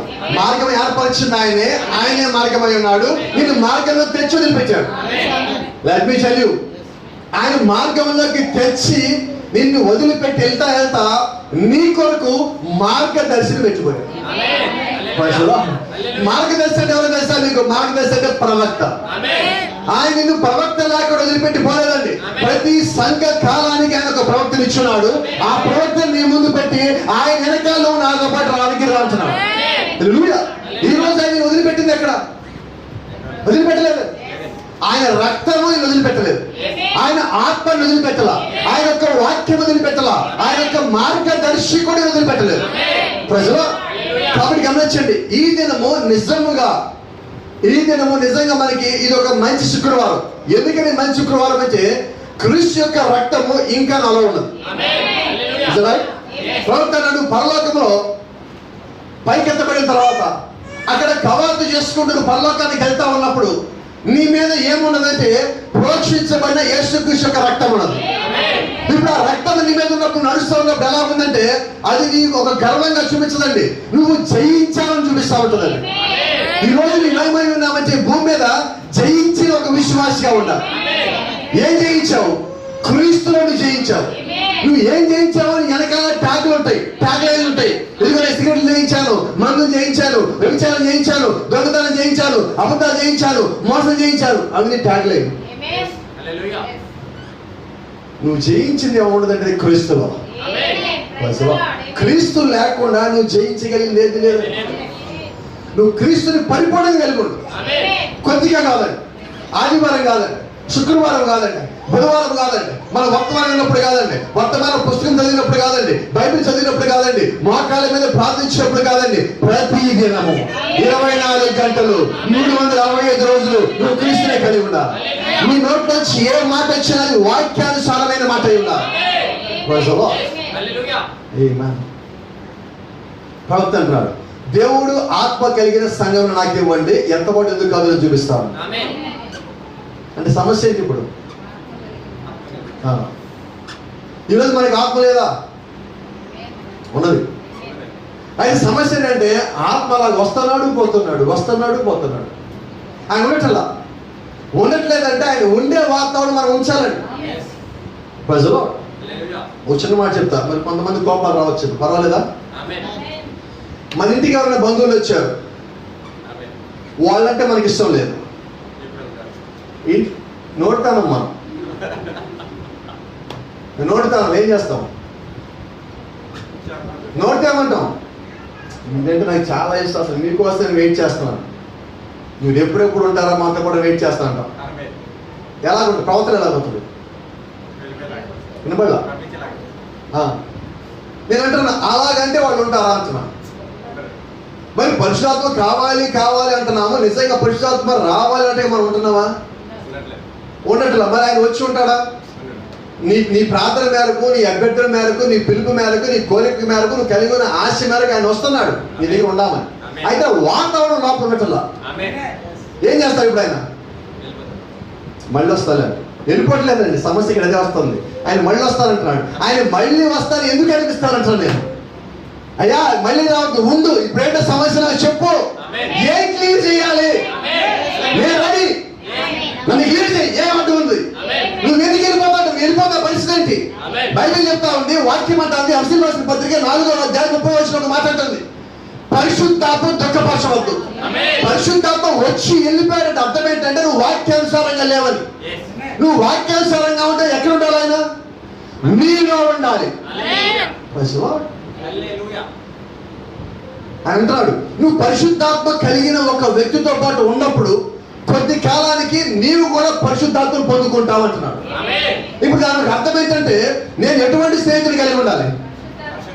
ప్రవక్త అంటున్నాడు, నీవెవడో నా చెప్పొద్దు, నీ ఫ్రెండ్ ఎవరో నా చెప్పు, నువ్వు ఎవడో చెప్తానన్నాడు. ఇదేంటి సార్? ఏంటది? నువ్వెవరో నా చెప్పొద్దా? కరెక్ట్ మాట చెప్పడం, సెల్ఫ్ డబ్బు అవ్వద్దు. రెండో మాటలు ఏంటి? నీ ఫ్రెండ్ ఎవడో చెప్పు, వాడిని బట్టి నువ్వేంటని చెప్తా. అయిపోయా. అంటే నా గురించి ఏం చెప్పాల్సిన పని లేదన్నమాట ఎవరికి. నా స్నేహితుడు ఎవడో తెలిస్తే నా క్యారెక్టర్ మొత్తం తెలిసినట్టు. ఎప్పుడన్నా నా స్నేహితుడు యేసుక్రీస్తు అన్నట్టుగా నీ యొక్క జీవితం ఉన్నదా? ఎప్పుడన్నా ఉన్నదా? నీ యొక్క బెస్ట్ ఫ్రెండ్ ఎవరంటే నీ నోట్లో వచ్చే పదం ఏంటి? వినబడలా? ఆశిస్తే నా బెస్ట్ ఫ్రెండ్, ఈ మిస్టర్ నా బెస్ట్ ఫ్రెండ్ అని మనం చెప్తున్నావే. యేసుక్రీస్తు ఎప్పుడు నా బెస్ట్ ఫ్రెండ్ అని చెప్పినావు? యేసుక్రీస్తు నిజమే నా దేవుడు అని చెప్పినావు. అలా చెప్పినప్పుడు వెళ్తూ మోకం చూడండి. నీ లోపల ఒక రకమైన ఒక విశ్వాసం ఉంటుంది, దేవుడు నిజంగా నాకు స్నేహితుడు. దేవుడి స్నేహితుడు ఎప్పుడు చెప్పగలరు తెలుసా? నువ్వు రోజు మాట్లాడుతూ ఉన్నప్పుడు. ఆదాముని అయితే దేవుడు నా స్నేహితుడు అంటాడు, దావీదుని అంటే దేవుడు నా స్నేహితుడు అంటాడు, ప్రవక్తలు అంటే దేవుడు నా స్నేహితుడు అంటాడు. మరి నీవు నా స్నేహితుడు చెప్పగలిగే స్థితిలో ఉన్నావా? ఎప్పుడు చెప్పగలవంటే ప్రతి రోజు ప్రతి సమయంలో నువ్వు దేవుడితో మాట్లాడాలి. నువ్వు మాట్లాడే అనుభవం కలిగి ఉండాలి. ఈరోజు నిజమైన యేసుక్రీస్తు యొక్క ప్రత్యక్ష ఏంటో తెలుసా? నువ్వు క్రీస్తుతో నేరుగా మాట్లాడిన వ్యక్తిగత అనుభవం కలిగి ఉండటం. It's a personal experience with Jesus Christ. That's what reborn. తిరిగి పుట్టడం అంటే ఏంటో తెలుసా? నువ్వు యేసుక్రీస్తుతో మాట్లాడే అనుభవం కలిగి ఉండటము. ఈ రోజు నేను బాప్తిజం పొందానండి, బాప్తిజం పొందారు సరే, ఇది శరీరానికి. మరి ఆత్మ సంగతి ఏంటి? ఆత్మ దేవుడితో మాట్లాడుతున్నదా? ప్రతిరోజు దేవుడిని సంధిస్తున్నావా? దేవుడి దగ్గరికి వచ్చి మాట్లాడే అనుభవంలో ఇంకా ఉన్నావా? అటువంటి వాతావరణము నా ఒంట్లో నా నా ఇంట్లో ఉన్నదా? ఆమేన్. yes Amen. ఆ అనుభవం రోజు కలిగి ఉండాలండి. ఏమా ఈరోజు ఇందాక ఉదయం వర్షిప్ చేస్తా ఉన్నప్పుడు దేవుడు ఒక ఆత్మ సంఘంలోకి వచ్చినట్టు కనిపిస్తాడు. ఆ సాక్ష్యాలు అయిన తర్వాత అది స్పష్టంగా తెలుస్తా ఉంది వర్షిప్ జరుగుతూ ఉన్నప్పుడు. Praise the Lord. నేనేమంటానంటే నువ్వు ఇంట్లో ఉన్నా బయట ఉన్నా ఎక్కడ ఉన్నా నీ మనసు ఎప్పుడు అదే రకమైన స్థితిలో ఉన్నా దాన్ని కిందకి దిగనీకండి అసలు. క్రీస్తు మీ ఆత్మలు ఎప్పుడు అది చాలా విలువైనదండి. క్రీస్తు ఎంతో పరిశుద్ధమైన రక్తం ఇచ్చి ఈ రోజు ఆయన నీ కొరకు నా కొరకు పరలోకం నుంచి అడుగు ముందుకేసి నేను వారి కొరకు మరణిస్తాను, నేను వారి కొరకు ప్రాణం పెడతాను, నేను వారి కొరకు శ్రమలు అనుభవిస్తాను, నేను వారి కొరకు దూషింపబడతాను అని సిద్ధపడి వచ్చాడు. నువ్వు ఎందుకు కింద చూస్తున్నావు? నీ ఆత్మని నీ విశ్వాసాన్ని ఎప్పుడు చల్లారని మంటక డైలీ డైలీ ఏదో పాస్టర్ వచ్చి 10 సార్లు అగ్గిపులు వెలిగించాలని కోరుకోకండి. నీ కుటుంబంలో ఆ శక్తి దేవుడికి పెట్టున్నాడు. నువ్వు దాన్ని గ్రహించాలి. నీ కుటుంబం నువ్వే హీరో. నువ్వు ఎప్పుడైతే మోకాళ్ళ మీద కిందకి తల వంచావో, నువ్వు బ్లాకెళ్తున్నావో, నువ్వు ప్రార్థిస్తున్నప్పుడు నీ చుట్టుపక్కల ఉన్న శబ్దము నీకు వినబడటం మానేసలో నువ్వు అప్పుడే క్రీస్తుతో మాట్లాడటం ప్రారంభించున్నావు. ఆ అనుభవం డైలీ కలిగి ఉండాలి. నీ పక్కన అనుభవం లేండి, నీ పక్కన శబ్దాలు రాలి, నీ పక్కన టీవీని పెట్టండి, నీకు సంబంధం లేదు అసలు. ఆమేన్. హల్లెలూయా. మా ఇంట్లో ఇంతకుముందు ఉండేది మీకు అందరికీ తెలుసు, మేరీ అని అమ్మాయి 10వ క్లాస్ చదువుతున్నది. ఇంట్లో పెద్దగా టీవీ పెట్టేవాడు. అమ్మాయికి ప్లేస్ ఎక్కడ లేదు చదువుకోవడానికి, అప్పుడే పెళ్ళి అయినది. అక్కడే ఇంట్లో కూర్చొని అదే గదిలో కూర్చొని చెవులు గట్టిగా మూసుకొని చదువుకునేది. ఒక చదువు విషయంలో నీకు అంత ఏకాగ్రత ఉన్నది, మరి ప్రార్థన నీకు ఇంకంత ఉండాలి. అమ్మాయి ప్రార్థన కూడా చేసేది, ఎవరు చేస్తే పట్టించారు కదా నా ప్రార్థన అంటే. మరి ఈరోజు మనలో అలాంటి విశ్వాసం ఉన్నదంటే ఎవరో ఒక్కరు కదా మనం చెప్పుకోవడం కాదండి. ప్రతి ఇంట్లో అటువంటి వాళ్ళు అక్కడ ఉన్నప్పుడు నిజంగా అటువంటి ఎవరు చదువుకునే వాళ్ళు అక్కడ ఉన్నారన్నా, అటువంటి ప్రార్థన చేసే వాళ్ళు ఉన్నారన్నా పక్కన ఎవరు టీవీ పెట్టగలరా? మనిషి అనేవాడు ఎవడైనా పెట్టడు. నువ్వు ప్రార్థన చేసుకుంటే మోకాళ్ళ మీద ఉండి నువ్వు దుఃఖపడతాను, కళ్ళ వచ్చి కన్నీరు కాడతావు అంటే పక్కన టీవీ పెడతాడు ఎవడన్నా? పెట్టినోడిని క్రైస్తవులే కాదండి బయట వాళ్ళు వచ్చి పెడతారు. బుద్ధుగా లేదా నీకు? వాళ్ళ ఇంట్లో వాళ్ళు ప్రార్థన చేస్తున్న మోకాళ్ళ టీవీ పెట్టేది. నువ్వేమై ఉన్నావంటే నువ్వు క్రీస్తుని మాత్రం చూపించు, నువ్వు గొడవపడాల్సిన పని లేదు. నువ్వు ప్రార్థించినప్పుడు నువ్వు కనబడవు. Let me tell you this is very secret. మీకు చెప్పాల్సిన ఒక ముఖ్యమైన రహస్యం అది ఏంటో తెలుసా? నువ్వు ప్రార్థిస్తున్నప్పుడు నీ చుట్టుపక్కల ఏంటంటో తెలియదు.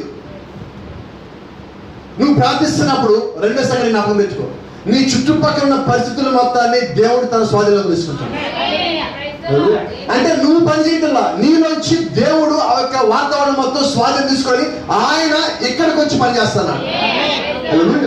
అంటే నీ కుటుంబంలో, నీ ఇంట్లో, నీ గదిలో నువ్వు తల వచ్చి ప్రార్థిస్తున్నప్పుడు నువ్వు పని చేయటంలా, నీ లోపల నుంచి దేవుడే ఆ కుటుంబాన్ని మొత్తాన్ని, వాతావరణం మొత్తాన్ని స్వాధీనం తీసుకుంటున్నాడు. ఇప్పుడు అవకాశం నువ్వే దేవుడికి ఇవ్వాలా? అవకాశం నువ్వే తీసుకోవాలా? ఇంట్లో ఈరోజు ఎవరు ప్రార్థిస్తారు? ఇంట్లో వినపడలేదు నాకు. నిజంగా ఒక మాట అడుగుతాం, మనకు అవకాశం లేదు ప్రార్థన చేయడానికి. ఇంట్లో ఎందుకు చేయటంలా? There you are.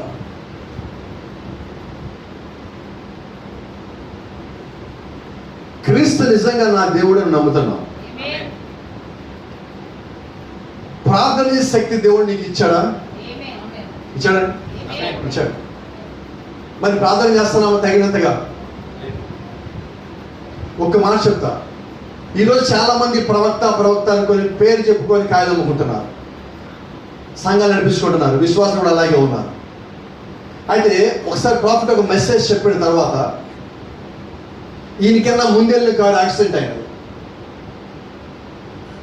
కారు దూరంలో ఉండగా ఈయన ఇక్కడ ఆపి కారు దిగి వెనకాల సంగతి అంటున్నాడు.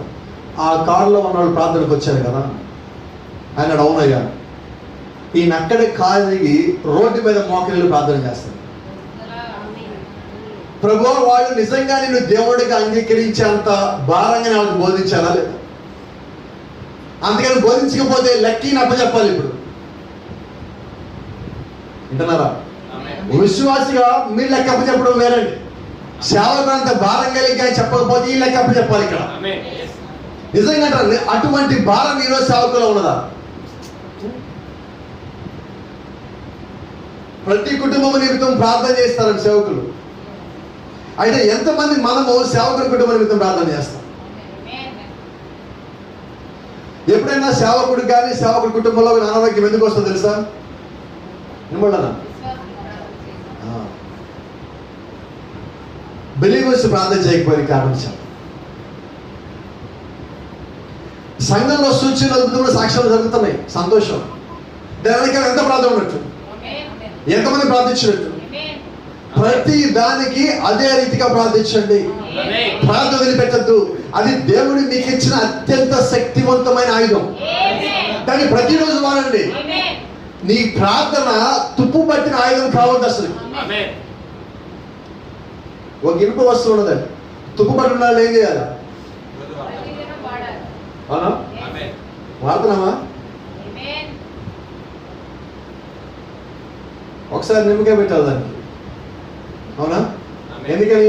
షార్ప్నెస్ పెరుగుతుంది. ఇంకోలా బండ మీద అడగదీయాలి. ఇవన్నీ చేయం మనం. మొక్కుబడి ప్రార్థనకు పోయాను. నాకు అది చాలా, దాన్ని ఏమంటారంటే అది ఆ ప్రార్థన వద్దు. నాకు ఇప్పటికి కూడా భయం. అక్కడ క్యాలెండర్లో వాక్యాలు పెట్టాలి. నాకు ఈ రోజుకి భయం. పెట్టకపోతే వాక్యాలు పెట్టలేదు అంటారు. పాస్టర్ గారు వాక్యాలు కూడా పెట్టట్లేదు అంటారు ఆయన. అదొక ఇది. ఆ వాక్యాలు పెట్టి ఏం చేస్తాం తెలుసా? వెళ్తా వెళ్తా వాక్యం చదువుకొని ప్రార్థన చేసుకొని వెళ్ళిపోతాం అంటారు. మేము ఈరోజు వాక్యం చదివామంటున్నాం, ప్రార్థన చేసామంటున్నారు. ఏం చేయాలి నేను? ఇంకొక అలవాటు ఉన్నది, మరి క్షమించాలి, ఖచ్చితంగా క్షమించాలి. అందరూ క్యాలెండర్ ఇవ్వగానే ఆ పైన మనం ఏం వేసామో కూడా చూడు. ఏదన్నా బర్త్డే కాదా? అవునా కాదా? మరి పెట్టావని ఏంటి?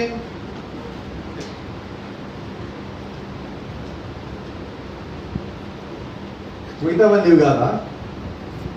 నా బర్త్డేకి ఏం నాకు మంచి వాక్యం వచ్చింది అంటే అవన్నీ ఏంటి? నీ కాదా? అయ్యి వదిలేసావా? 364 వదిలేసినట్టు. డినామినేషన్ మనకి తేడా అని చెప్పండి. నా భర్తకి మంచి వాక్యం వచ్చింది, నీ భర్తకి ఏం వాక్యం వచ్చింది అని నువ్వు అంటున్నావంటే 31వ తారీఖు రాత్రి అక్కడికి వెళ్ళి అక్కడ వాగ్దానం పట్టుకొని పరిగెత్తుకుంటూ దాన్ని లాక్కొని వచ్చినోడికి నీకు తేడా ఏంటంట? ఒక మాట అంటానండి, 31st నైట్ ఆ వాగ్దానం పట్టుకుని వచ్చావు, మంచిదే. వాగ్దానం అంటే బైబిల్లో ఉన్న వాక్యం, దాన్ని తప్పు వచ్చేది ఏది లేదు.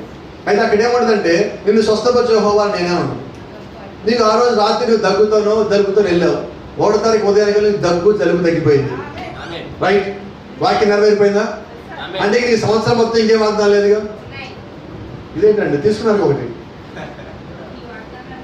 అది సమస్య అంటున్నా. అన్ని నీవే, నువ్వు ఏది నమ్మావో అది నీకు పని చేస్తుంది. దేవుని నామానికి మహిమ కలుగును గాక. దేవుడు నీకు ప్రతి ఒక్కదాన్ని ఇచ్చున్నాడు. ఆయన ఇచ్చిన ప్రతిదాన్ని నువ్వు పట్టుకోవడం చేయాలి. అది అడిగే మాట. ఆయన నీ కొరకు రక్తం అంతా ఇచ్చేసాడు. ఆయన దగ్గర ఒక రక్తం పట్టుకోవడం లేదు. ఎందుకని? ఆయన దగ్గరికి వచ్చినప్పుడు ఆయన ఇక్కడ బల్యంతో పొడిచారు. ఆయన మరణించాడేమని బల్యంతో పొడిచారు. మరణించినప్పుడు అక్కడి నుంచి ఏమొచ్చింది బయటికి? నీరు రక్తము. అంటే అప్పటికి ఆయన చనిపోయి చాలాసేపు అయింది. రక్తము నీరు వేరైపోయిందంటే ఆయన చనిపోయి కొద్దిసేపు అయిపోయిందని. ఆ రెండు వేరే ఇప్పుడు లోపల నుంచి బయటకు వచ్చేసింది. అంటే ఇప్పుడు రక్తం లోపల ఏమీ లేదు, మొత్తం బయటకు వచ్చింది. అది నీ కొరకు కాల్చేయబడింది. ఇటుపక్కన దొంగకి ఈ మోకాల నుంచి ఈ కింద యాంకిల్కి మధ్యలో వాళ్ళు దాన్ని ఎరగొట్టారు. ఎందుకని ఎరగొట్టారంటే అక్కడ ఎరగొట్టినప్పుడు శరీరంలో ఉన్న రక్తం మొత్తం కింద కారిపోతుంది.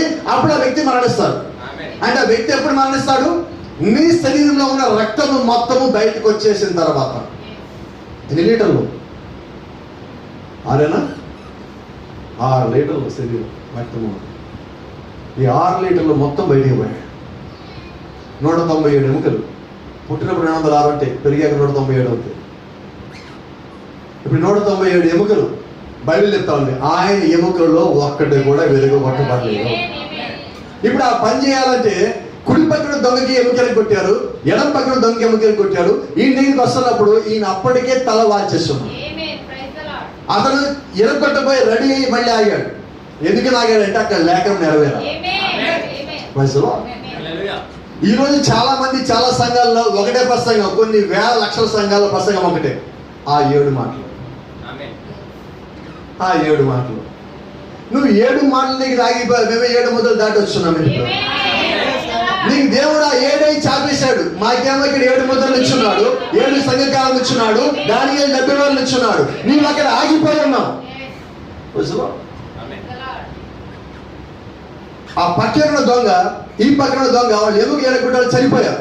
అయితే ఈయన గురించి రాయబడిన లేఖనం అక్కడ నెరవేరాలి కాబట్టి ఈయన ఎముక వెలగొట్టడానికన్నా ముందుగానే ఈయన ఆత్మను పరలోకానికి అప్పచెప్పుకున్నాడు. ప్రవర్తించాడు. ఆ ఒక్క దినమే యేసుక్రీస్తుని సిలువ వేయడానికి వాళ్ళు మోసుకుపోతున్న దినం. లేదంటే అరెస్ట్ చేసిన మొదలుకొని యేసుక్రీస్తు పక్కటెముకలో బల్లెం పెట్టి పొడిచినప్పుడు వరకు 156 లేఖనాలు నెరవేరాయి ఒక్కరోజు. వాళ్ళు అనుకుంటున్నారు ఇంకా నెరవేరలేదు, ఇంకా నెరవేరలా కాబట్టి ఈ దేవుడి కుమారుడు కాదనుకుంటున్నారు. పొడిచిన వారి తట్టు వారంతా చూతురు అన్న లేఖనం కూడా అప్పుడు నెరవేరింది. అంటే అది పొడుస్తున్నప్పుడు ఒక లేఖ నెరవేరదు. అది పొడిచిన తర్వాత ఇది మరణించాలని కన్ఫర్మేషన్ ఇచ్చిన తర్వాత ఇంకొక లేఖ నెరవేరింది. ఆయన ఎముకలు ఏది వినబడలేదు. ఆయన అక్కడ తల మార్చేశాడు, అది ఒక లేఖ నెరవేరింది. అప్పుడు సూర్యుడు కనబడకుండా అదృష్టయ్యాడు, అక్కడ ఇంకో లేఖ నెరవేరింది. అక్కడ మేఘములు మొత్తం నల్లగా కమ్మేసి ఇంకొక లేఖ నెరవేరింది. అంటే ప్రతిది కూడా ప్రతి గంటకి 10, గంటకి 20 లేఖ నెరవేరుతారు.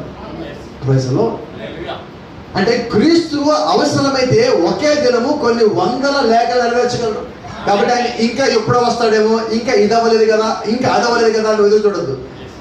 ఎప్పటికైనా ఆయన మొత్తం పూర్తి చేస్తే మనం తీసుకుని పోతాడు. నువ్వు రెడీగా ఉండటం, ప్రతిసారి రెడీగా ఉండటం. కాబట్టి గమనించాడు, ఆయన నీకోసం ఎంతో అలసిపోయాడు, ప్రయాసపడ్డాడు, బాధపడ్డాడు, రక్తము గార్చున్నాడు, నీ కొరకు నా కొరకు మరణించడు. అయితే మరణించిన దేవుడు ఆయన కేవలం మరణించిన దేవుడు మాత్రమే కాదు, ఆయన మళ్ళీ తిరిగి వచ్చే దేవుడు అండి. అయితే ఈరోజు చూడండి, చాలా సంఘాలు ఏం చేస్తారంటే ఇప్పుడు 3 గంటల వరకు వాళ్ళకి ఆరాధన ఉంటుంది, 9 గంటలకు బిగిన్ అవుతుంది, 3 గంటలకు ఆరాధన అవుతుంది. 3 గంటలకు ఆరాధన అయ్యాక వాళ్ళు ఏం చేస్తారు, ఒక గ్లాస్ నిండా పానకం తాగుతారు, డ్రమ్ముల్లో బయట పెడతారు, టెంట్లు వేసి పానకాలు పెడతారు. మీకు కనిపిస్తామంటే లేనప్పుడు చూడండి, తాకండి, చూడండి, ఆగ్రహం కూడా అయినా చెప్తాను. మధ్యాహ్నం 3 గంటలకి తలిపేస్తారు, తాళం వేస్తారు. రేపు చర్చిలేరు, ఎల్లుండి ఉదయం తెలుస్తారు. మగ్దలేని మరియా వేరొక మరియా ముగ్గురు కూడా ఇదే పని చేశారు. శుక్రవారం సాయంత్రం వాళ్ళ ఇళ్ళకి వెళ్ళి వెళ్తా దారిలో షాపింగ్ చేసుకుని వెళ్ళారు. ఏం షాపింగ్ చేశారు? వాళ్ళకి సుగంధ పరిమళ ద్రవ్యంలో కొనుక్కొని ఆదివారం తెల్ల తర్వాత ఉండగానే ఆయన శరీరానికి వచ్చి ఆ లేపలు మొత్తం పోద్దాం అనుకున్నారు. విన్నారా అందరూ? అదే రకంగా ఈ రోజు చాలా మంది సమాధుల దగ్గరికి వెళ్ళి సమాధులు పండుగ చేసి వస్తూ ఉంటారు. చేసి వస్తారా? అంటే ఇప్పుడు వాళ్ళు సమాధిలో వాళ్ళు ఉన్నారని నమ్ముతున్నావా? యేసుకు సమాధిలో ఉన్నారా, బయటకు వచ్చారా? మరి క్రీస్తులో ఉన్నవారు ఎలా ఉంటారని చెప్పండి. నువ్వు సమాధిలో వాళ్ళు పెట్టుండొచ్చు, వాళ్ళైతే సమాధి గారు పరమేశ్వరం ఉన్నారు. యేసుక్రీస్తు అంటున్నాడు లూకాసు వార్త 23వ అధ్యాయంలో ఒక మాట అంటున్నాడు, నేడు నిశ్చయంగా నీవు నాతో పాటు పరమేశ్వరం ఉంటావు. నువ్వు పెట్టిన సమాధిలోనే, అయితే నువ్వు నేను పరమేశ్వరం. మరి ఇప్పుడు పరమేశ్వరం డెకరేషన్ చేసి వస్తారా? సార్ నువ్వు ఎక్కడ నమ్ముతున్నావు? వినబడలా? నీ సంబంధులు ఎక్కడ ఉన్నారని మీరు నమ్ముతా ఉన్నారు. నాకన్నా ముందు నిద్రించిన వారు నేను పరదేశాలను నమ్ముతా ఉన్నా, మరి మీరే నమ్ముతున్నారు. వారు వాక్యానుసారంగా జీవించితే వారు సమాధిలో పాతి పెట్టబడినప్పటికీ కూడా వాళ్ళు అక్కడ ఉండరు. మగ్దలేని మరియా వేరొక మరియా, ఈ ముగ్గురు మహిళలుగా ఏం చేశారంటే ఆదివారం తెల్లవారుతా ఉండగా ఇంకా ప్రపంచం మొత్తం చూడక ముందుగానే వీళ్ళు గబగబా బయలుదేరి మూట మొత్తం సర్దుకొని అక్కడికి వచ్చి దిగి ఆ సమాధి చూసేటప్పటికి సమాధి తెరబడింది. షాపింగ్ అంతా వేస్తేనా? మరి ఇప్పుడు వెళ్ళి మన సమాజాల దగ్గరికి వచ్చాం, మరి ఇదంతా ఏంటంటారు? వినపడలా? చాలా మందికి అలవాటు ఉన్నది. మనకే అంటే అది తరతరాలుగా అలా వచ్చింది. నేను వాళ్ళని తప్పంటాను, వాళ్ళు అలా బోధించబడ్డా, అది తప్పంటాను నేను. ప్రజలు ఇప్పుడు ఆయన అక్కడ ఉన్నాడా? ఇప్పుడు ఆయన సమాధిలో దేవుడా? మరణించిన దేవుడా? మరి క్రీస్తు ఎలాగైతే మృతుల నుంచి లేపబడ్డాడో, క్రీస్తు మృతైన వారు అలాగే లేపబడతారు. మనకి నిజమైనట్లయితే మన పూర్వీకులు, మన పితరులు వాక్యమందు జీవించి మరణించినట్లయితే వారు అలాగే లేపబడతారు. ఇంకో రాసి చెప్పాలా మీకు? ఈ పక్కన ఆయన ఎవరు? యేసుకు సిల్వేశ్వరుడు గుడి పక్కన ఆయన ఎవరండి? ఇటు పక్కన ఆయన ఇద్దరు మంచోళ్ళేనా? మరి ఆ దొంగకే నువ్వు నాతో పాటు పరదేశుడు అని చెప్పాడు ఆయన. మరి మన పరిస్థితి ఏంటి? ఇంకా రాసి చెప్పాలా? ఇటు పక్కన దొంగ, ఇటు పక్కన దొంగడు, ఇద్దరు దొంగడు. ఇటు పక్కన అంటున్నాడు, నువ్వు నిజంగా క్రీస్తు అయితే, నిజంగా దేవుడి గౌరవం అయితే నిన్ను కాపాడదు, మమ్మల్ని కాపాడాలి. ఆ పక్కన ఏమన్నా తెలుసా? మనమందరం శిక్షా విధిలో ఉన్నాం కదా, నువ్వు ఇప్పటికి కూడా దేవుడికి భయపడా? బుద్ధి లేనుడా? ఇప్పటికి కూడా భయపడవా? కొద్దిసేపులో మరణించిపోయేటప్పుడు కూడా కొంతమందికి భయం రాదండి. ఎట్లాగో పోదనంగా పోతే పోదు. మీకు సంగతి తెలుసా? అప్పటికైనా నీ హృదయం మార్చబడినట్లయితే పరలోకానికి వచ్చే ఛాన్స్ ఉంది. అదంతా చూపిస్తున్నాడు. ఇంకా ఎంత చెప్పమంటారా? వైజాగ్లో థ్యాంక్ యూ లార్డ్. యేసుక్రీస్తు అక్కడ ఉండి కూడా ఒక దొంగను మార్చి పరలోకానికి తీసుకెళ్ళిపోతున్నాడు. ఏంటండి?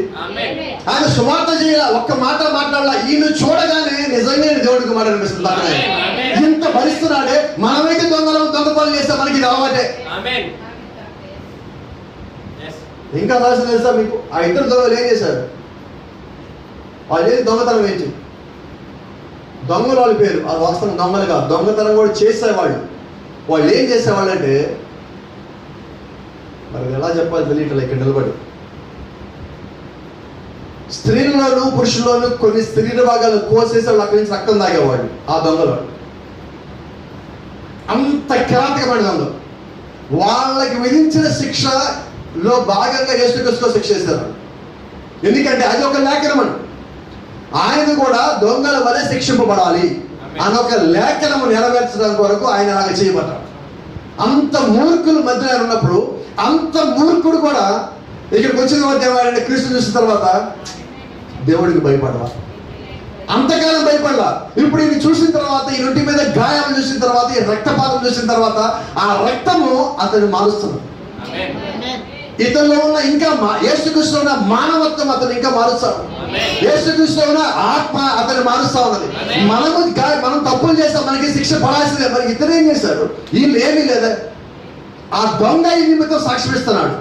అంత మాత్రం సాక్ష్యం యోధా బతికినప్పుడు ఇవ్వలేకపోయాడు. 1 గంట 3 గంటలు పక్కన ఉన్న ఆ దొంగ యేసుక్రీస్తు గురించి మంచిగా సాక్ష్యం ఇచ్చాడు, కానీ 3.5 సంవత్సరాలు పరిచయం చేసే పక్కనే ఉన్న యోధా ఇవ్వలేకపోయాడు. క్రీస్తును చూడటం అంటే అదండి, వాక్యం వింటమంటే అదండి.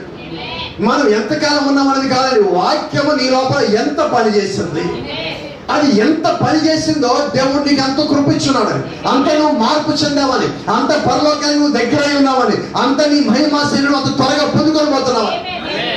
వాక్యం ఎవరికి వచ్చాక అది కామ్గా ఉండదండి, పని చేస్తాను పోతున్నది.